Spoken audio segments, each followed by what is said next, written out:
Les fondateurs de CoopColoc ont fait le constat qu'il y a une importante difficulté à accéder au logement étudiant en Ile-de-France, soit parce qu'il n'y a pas assez de logements Crous, soit parce que le parc privé est extrêmement cher et violent également, parce qu'il y a beaucoup de mise en concurrence. Salut, ça va? Ça va et toi? Ouais, très bien, merci.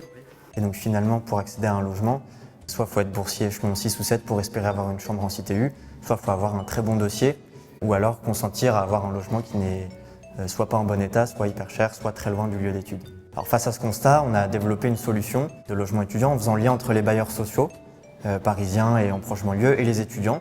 C'est-à-dire que les bailleurs sociaux nous louent des logements, des assez grands logements, et nous on en fait des colocations en les sous-louant à des étudiants. Entre les deux, donc on fait l'intermédiaire en meublant les appartements et en se chargeant de la gestion locative, donc d'accompagner les étudiants au quotidien dans la vie de leur logement.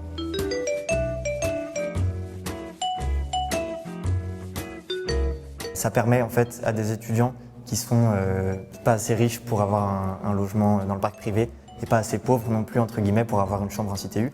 Ça permet d'être logé à un loyer abordable. Comme on est dans Paris en proche banlieue, ça permet d'être assez proche d'un certain nombre de lieux d'études et ça permet de lutter aussi contre l'isolement. Parce que le constat qu'on a fait, c'est aussi que quand on arrive à Paris pour faire ses études et qu'on vient de province, c'est souvent un peu difficile au début et là le cadre de colocation permet de vivre ensemble dès le début, de rencontrer des gens et de ne pas être perdu dans la nature en quelque sorte. CoopColoc a commencé en 2014 avec 3 logements et au fur et à mesure des années on en a eu de plus en plus à proposer aux étudiants. Maintenant on en a 110 à Paris en proche banlieue. Ça a permis environ à 400 étudiants d'avoir accès au logement, soit pour un stage de fin d'études, soit pour des études.